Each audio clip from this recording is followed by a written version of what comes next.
Really happy day. Chairman, we are really happy that you're here. Please accept a warm welcome from South Africa.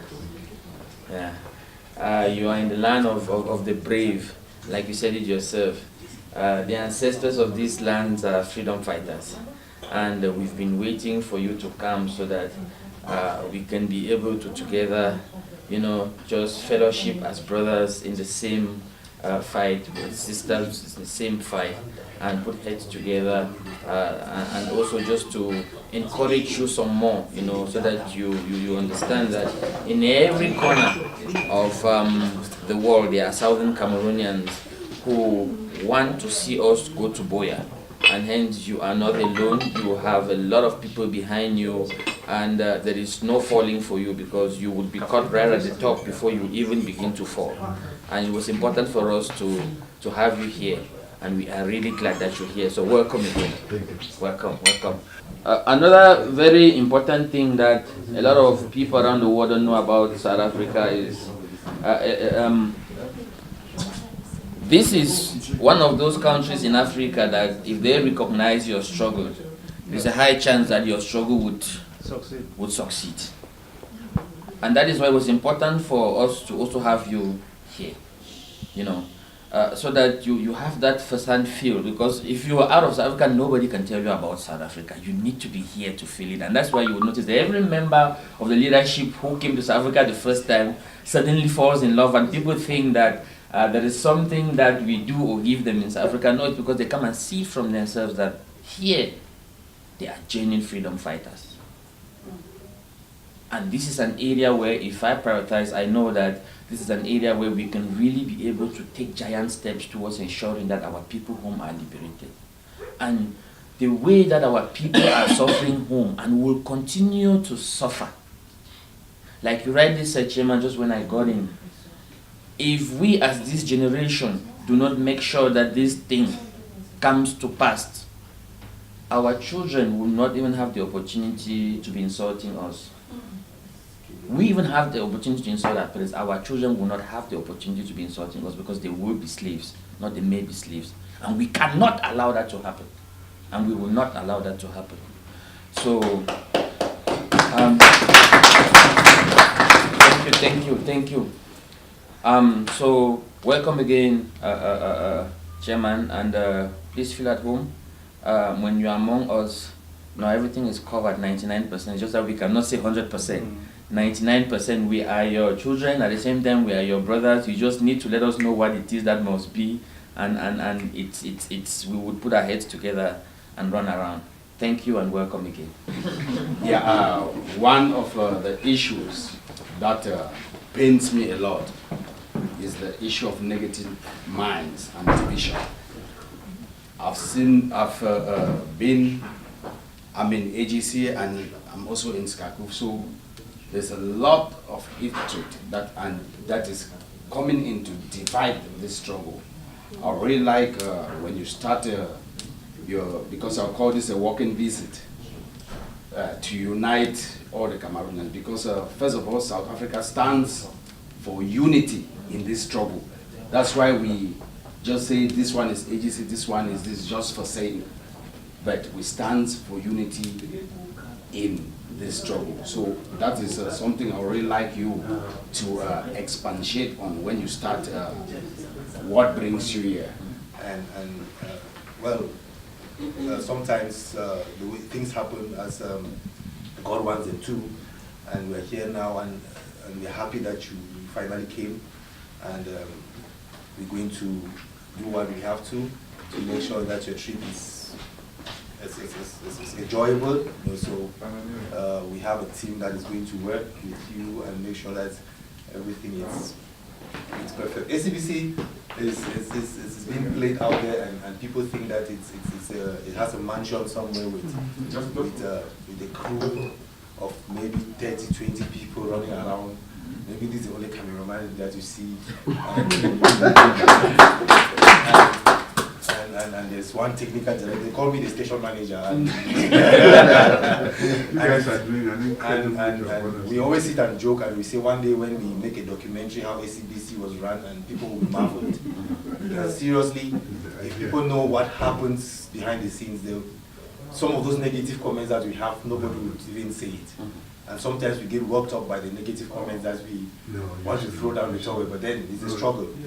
Yes, the struggle is in our hearts, and if we can pour it out there, and people see how much sacrifice the people behind the scenes of this channel does to make sure that it's in the air, they will have the more courage to make sure that we get to Boya and establish SCBC there and run it freely as we can. So while you're here, as our cameraman said, you come to the studio.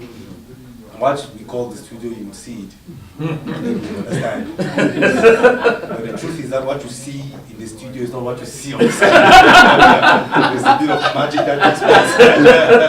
But that's the creativity that we have. This team that you find is one of those teams. Nobody here cares who is chairman, who is SG, who is heading agency, who is vice chair. We don't care, and we've never cared. All we've ever wanted was to see this struggle take the right direction, led by the right people, with the right character as the struggle needs. And we're very fortunate that we are blessed. SA is blessed to no limit.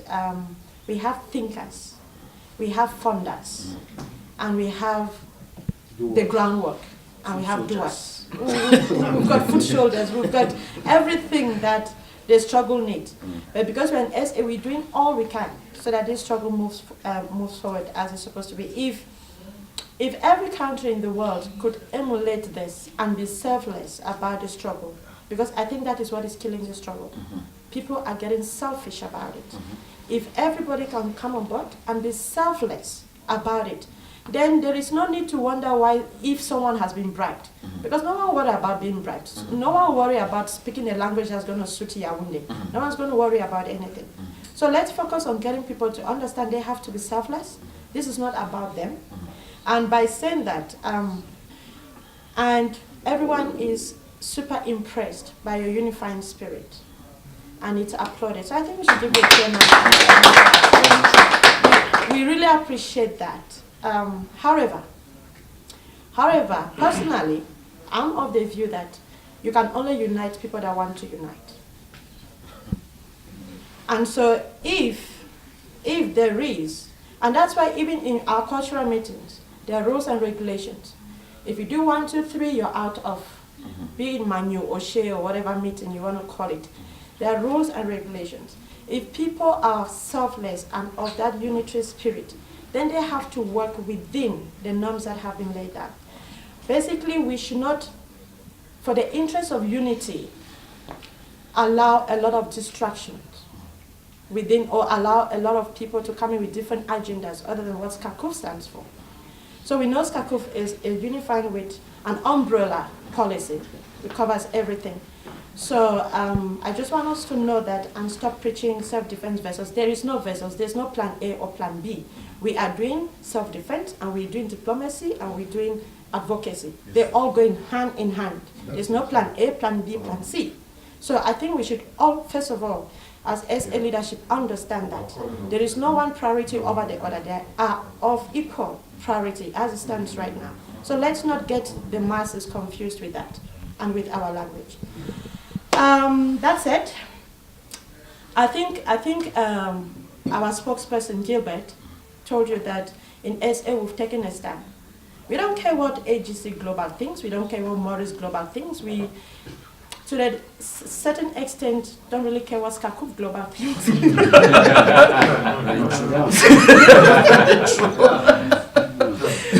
What we care about is moving the struggle forward. We had a meeting with all leadership, and we decided if a certain fraction wants to take a certain, we will disown them and we'll work as SA, as it stands, irrespective of whatever particular organ we affiliated to. We're going to disown them and we'll work as SA. And I think that is the point here, to say that we're going to work as SCACUF if SCACUF decides to listen to its people, right?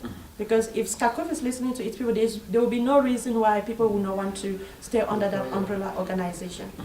So I'm very proud of our SA leaders, AGC and SA Forum that have come together. We've come together and we've formed SCACUF SA. It's a merged leadership that was voted in. Some of us were not advised to stand in because we're SDF, but that's fine. You guys are doing an incredible job on SA. I'm hoping that my coming here will energize, push everybody to continue, because this struggle is our struggle, all of us. We just happen to be the people steering the ship, but we know that this only happened because so many people are doing. I'm very humble. I'm really with a huge sense of gratitude to the whole Southern Cameroon. 2017 will never be forgotten in the history of our nation. And it's because of the groundwork that people like you do. That's where we get the energy from, when we see and we receive the support that's coming from everywhere now. We're now getting support from Australia, from China, I mean places that we did not even think there were Southern Cameroon. We think that a few countries are particularly important for this struggle. Obviously, Nigeria is very important because it is our most gracious neighbor now. But South Africa is very important because we can learn a lot of lessons from South Africa. We think that the government of South Africa, the people of South Africa have gone through what we are going through. The only difference being that in their own case, the oppressor was a white man. In our own case, the oppressor happens to have the same color like us, but it's oppression, no less. So we expect that from here, people would learn a lot of lessons and share with the Southern Cameroonian community, and we would go forward. One thing I'm certain about this is that nothing will be the same again. One thing I'm certain about this is that either we get our restoration now, or our children will come and insult us like we are insulting those before us, and they will get that restoration. It's not a question of if we get restoration, it's when we get it. If you look at the people that we are blaming today, the Fonchas, the Munas, with the exception of people like Ndele, most of those people were secondary school. They had secondary school as their certificate. Today, the leadership of our group is made up of professors, doctors, master degree. I mean, all of us are very educated. If those people, and most of them were very young, by the way. One thing we don't remember is that when we call Pa Foncha, Pa Muna, we called them Pa because by the time we were born and by the time we knew them, they were Pas. But when they were in this struggle, most of them were in their late 20s, early 30s. Yes. If they achieved what they did at that time with little education, with youthful exuberance, what can we achieve now with a lot of education and maturity? Most of us have happened to travel many countries. Most of those people traveled a couple of countries before they had to struggle. So we have everything on our side. History would not forgive us if we miss this trait now. We have come at a time when all these 56 years have come to bear on us. We cannot let our people down. Our people are doing so much to push this struggle forward. We've been receiving so much support from back home. One of the things that has pushed me, sometimes I see that you almost feel like shedding a tear. Somebody called that he was walking past a group of women in Pamenda early in the morning, all women going to church. And one of those old mothers turned and looked at her friend walking a little slower and said, "Waka quick, waka now, come we go pray for Sisiku." These are people I might never see them, but they are going to church at 5 o'clock in the morning to pray for Sisiku. That's to tell us that this struggle is deeper. Why are those people doing that? In all fairness, they might not even be around to enjoy the fruits of what we are fighting for. But they are doing that for a better tomorrow for their children and for their children's children. So I'm glad to be here. I'm hoping that in the next few days while I'll be here, we'll have a lot of discussions. We'll set the course. This is the first stop. Hopefully we'll make many more stops like this. But as they say, you never get a second chance to make a first impression. I'm hoping that this first impression will be something for the rest of our community to say, well, let's leverage on the success in South Africa and take this struggle forward. We are counting so much on all of you. I hope that my presence here will bring people from their homes, those who are standing on the fence. As I say, there's no more fence, there's no fence again. The fence has thinned so much that it's only spikes. You're either on the other side or you're on our side. I'm hoping that my presence here will make everybody to realize that they really have to cross so that we fight this together. Because we are going to go through there together, all of us. And just to close, it doesn't matter if some people don't see it our way now. Chastising them does not take us forward. I always say that if there's no enemy within, the enemy without can do us no harm. We have to remember that we have one enemy. In this struggle, your brother and sister might not see things your way now, but because your eyes are open to see where you're going, continue going that way and hope that that person will eventually follow you.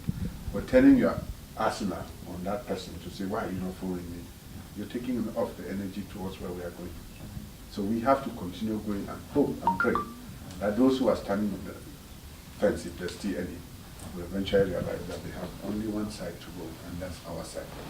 So let's continue this movement, stay positive. It's been a non-violent revolution so far, it will continue to be. But as they say, self-defense is also a human right. You can only push some people so far. But when you push somebody until his or her back gets to the wall, the tendency is to push back. We pray we don't have to get to that stage. I said this in January, and every day I wake up, I sense that we're getting close to that point. The messages we get from back home, the young boys and girls are getting frustrated. So we pray that the government of the Republic of Cameroon will see reason and understand that this is, as I say, is not business as usual. Things have changed and they will never be the same again. So I'm really touched that at 4 o'clock, 5 o'clock, you guys were at the airport in this South African cold. I'm really touched. Accept the good wishes of all the members of the Governing Council. They are excited that I'm coming here. They are hoping that we'll bring back some really good stories and, more importantly, the lessons what we will learn from here and how to take the struggle forward. I've come here for a few days. I have no agenda of my own. I came here to be used by the South African community, use me, and take the struggle forward. So thank you all very much and have a nice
Mr. Chebe Forolan, we the team, the SABC team, we are very happy to have been with you throughout this morning as we welcome our leader, His Excellency Ayuk Tabe Julius, to South Africa.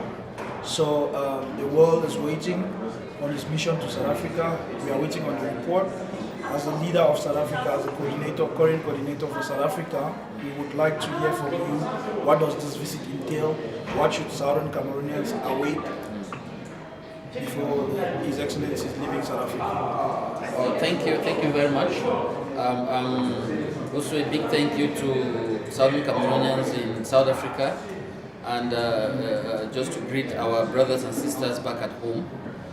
The visit of His Excellency to South Africa is basically here to lay the ground map on how we're supposed to proceed. We're so close to restoring our independence, and there is so much more to do, and the people are expecting that he must now then lay the groundwork, and that's exactly what he's here to do. Freedom is close, and it's time for us to live in a country where we are part of that country.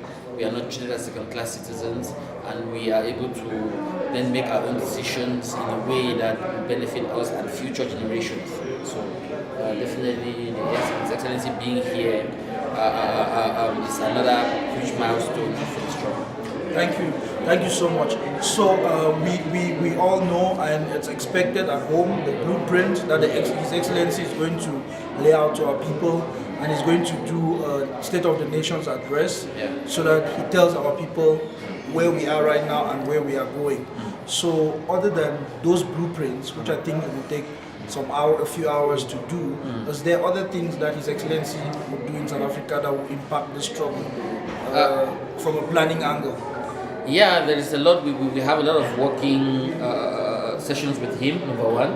And obviously, it's not all plans that we disclose in public, of course, but there is a diplomatic angle that is involved. You know, South Africa is a powerful stakeholder in Africa and in the world, and obviously should be a powerful stakeholder that we'll be working with. I'd leave it at that. But we are also looking at him engaging with civil society. We have our leaders in prison, and it's been turned into some kind of a cinema-style thing back in La République. And we want to be engaging with the civil society a lot in order to ensure that the world gets the message, and there's pressure on La République to allow them to go back to their country, because you cannot, as a different state, arrest people from another state and kidnap them to another state. There's also going to be a lot of engagement around pertinent issues like the schools issue in Cameroon, where we are being sent through an educational system that is designed to ensure that we blame ourselves for not succeeding, and we'll also be having discussions around such issues, and then meeting also Southern Cameroonians. It's a lot of us who are in exile in South Africa, tens of thousands of us. He'll be meeting them in Johannesburg, in Cape Town, and then would also be, while he's here also, he would also be having working sessions again with some other stakeholders that I would also not want to disclose, in order to fortify the struggle also, and also so that he's also to give us direction, because we are only one country in many countries where we have been exiled and the people back home, direction and setting the tone, so that as he continues to go around the world, then we'll all be brought to the same page on how we are then going to cross to the last lap of this struggle, so that we can all be able to be in Boya soon and hosting our blue flag and our stars. Thank you, Mr. Roland. If there is one message that is coming from home, or one question that is coming from home, is certainty. Mr. Roland, you have already spent a good number of hours chatting with His Excellency. Mr. Roland, are you certain about the future of Southern Cameroonians now as it stands, based on the conversations that you have had, based on the feeling of his State of the Nation's address and the blueprint? Are you certain, and do you want Southern Cameroonians to be certain and stand behind Your Excellency? Let me put it this way. I have never been more confident about the fact that I would live in a free, democratic Southern Cameroon than I am now. Because we have the right leader, he's competent, his vision is clear, and he's leading the ship in a proper way, and hence people at home should rest assured and should just make sure that they continue to put pressure, they continue to respect the rules that we put in place, and they continue to bear the burn the way they've been bearing. We understand the pain, we understand the impact of ghost towns and all of that, but we are close, and this is a time when we must stamp our foot down. And if we make a decision that we are not going to go to schools without proper outcomes, then the people at home should just respect it, because it is in doing that that our leader will then be able to take us to the finishing line. So yes, I am absolutely confident, and I'm 100% sure right now that we will live in a free country. Thank you so much.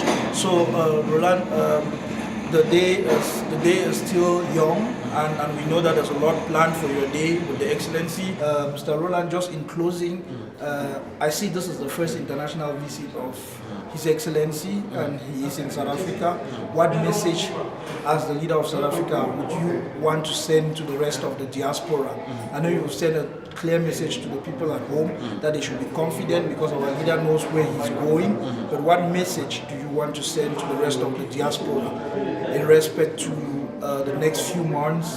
I know that His Excellency will be traveling to other countries abroad. What message do you want to send to the diaspora? I would want to clearly say to the diaspora that we are a chosen generation. It is for a specific reason that we all had to leave Cameroon, and we are now in China, in Dubai, in South Africa, in America, in Britain, in Finland, you name it, in Oman, all the corners of the world. We were pushed out because we were slaves in our own country, and we were looking for greener pastures. And right now, because of the fact that we have been able to go out and learn out there what it means to build a country and live in a free and democratic country, the diaspora must then plow back into this struggle. It is the responsibility of the diaspora to ensure that the struggle continues to be funded. Every single euro matters, every single rand, every single franc matters, to continue to fund the revolution, to continue to support SCACUF as an organization. I also want to tell the diaspora that if the diaspora does not like what is happening in Cameroon and chooses to keep quiet also and not support this struggle, then their kids might be nationless. And hence, please, diaspora, fall behind SCACUF and support the struggle. Thank you so much, Mr. Roland. And of course, the SCBC team will be behind you and your crew throughout the weekend, as we would be recording updates on His Excellency's visit. Thank you so much, viewers. Please stay tuned to SCBC and watch the updates.